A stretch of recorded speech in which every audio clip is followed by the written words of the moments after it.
Hello, my dear children of ninth standard. Now, in this video, we are going to start a chapter from your Moments book.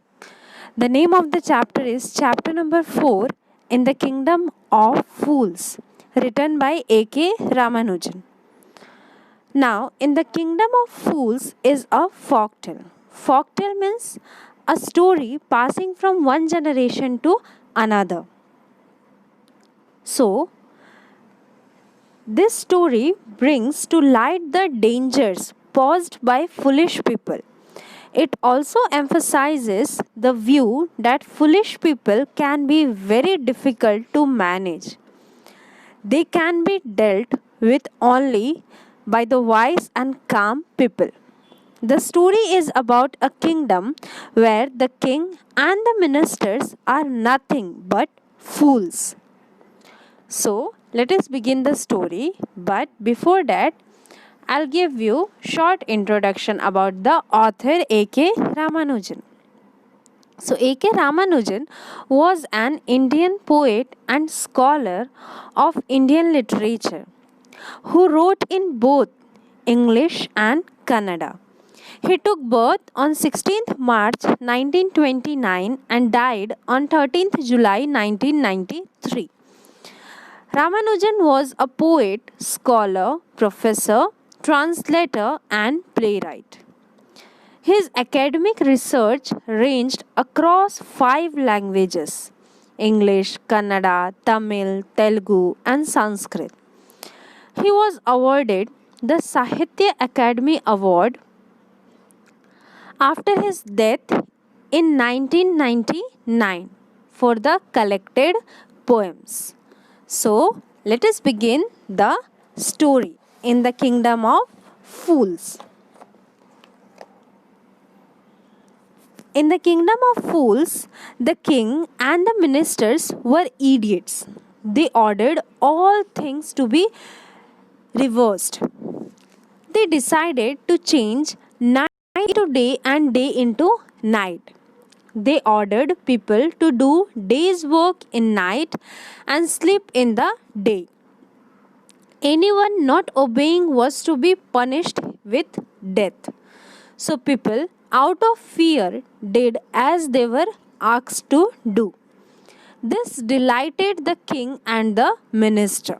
Means they were very happy. Now, once a guru and his disciple arrived in the city.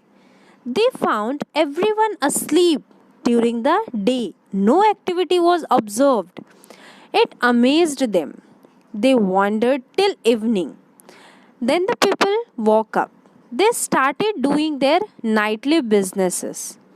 Now the two were hungry. They bought some food items. The price of everything was same, a single dudu. Dudu is a currency, so we can say a single rupee. This surprised and delighted them. The Guru realized that it was really a kingdom of fools. The Guru decided to leave the city of fools. He asked his disciple also to leave the place, but the disciple didn't want to do so for cheap food. The Guru advised the disciple that nothing could be predicted of fools, but the disciple didn't care. He remained behind. Time passed on. The disciple ate to his fill. As a result, he became very fat. One day, a thief broke into a rich merchant's house. He was taking out the stolen things. Just then, the wall of the old house fell on his head. He was killed instantly. The brother of the thief complained to the king about his death. He blamed the owner of the house for his brother's death. Now the king heard the accused. He accused him of killing the thief. But the owner said that he was innocent.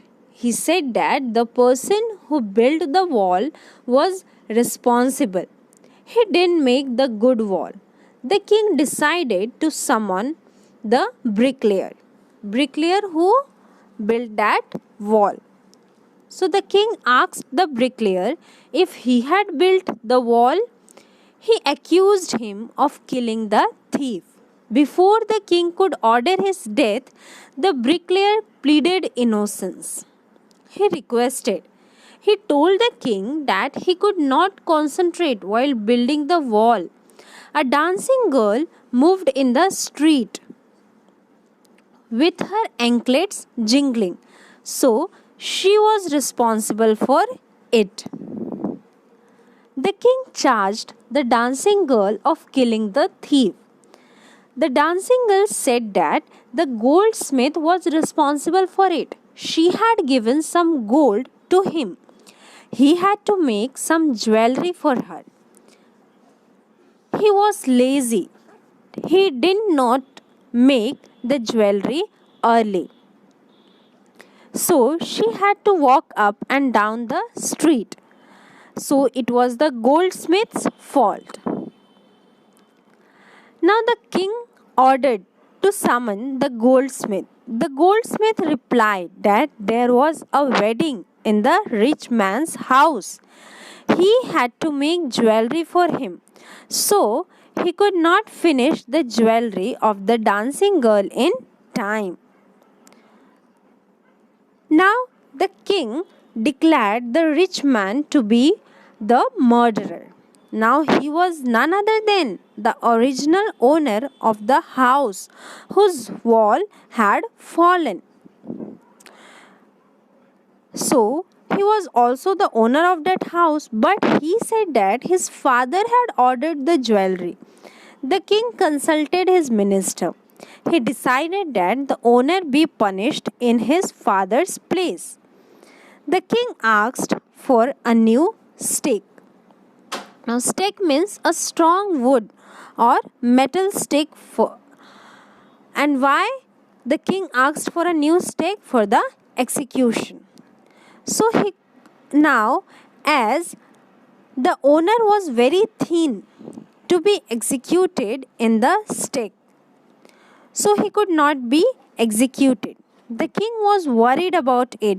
Then he ordered to search a man who was fit for the stake to be executed.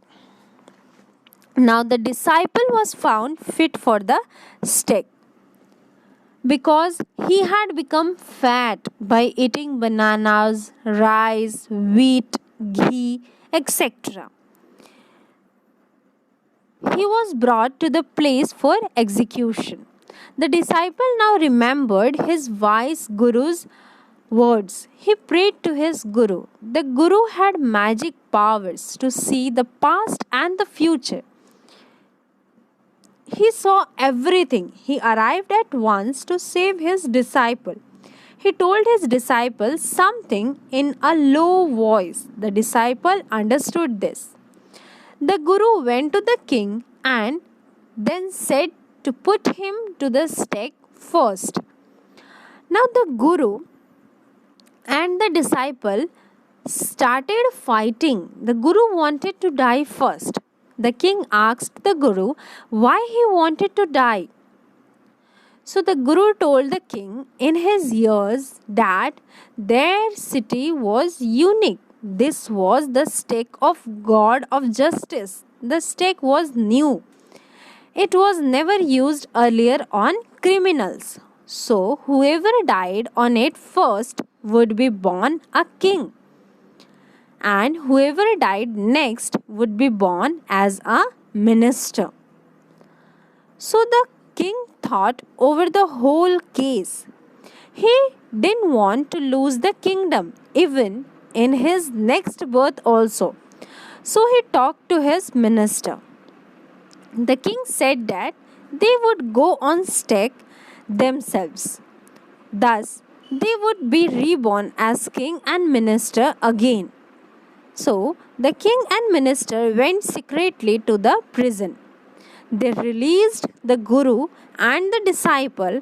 They put themselves in their places, so they were taken to the stake and executed.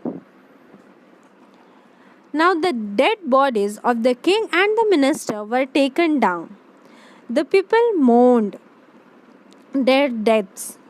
They discussed the future of the kingdom. Suddenly, some people thought of the Guru and the disciple. They were secretly leaving the city. People saw them. They requested them to be their new king and the minister, but they put one condition. It was to change all the old laws. So they changed the laws, and from then on, night would again be night and day would again be day. And you could get nothing for a dudu. It became like any other place. So, this was the story. Now, with this, we come to an end. Read the chapter, watch the video. I'll send you question answers soon. Thank you.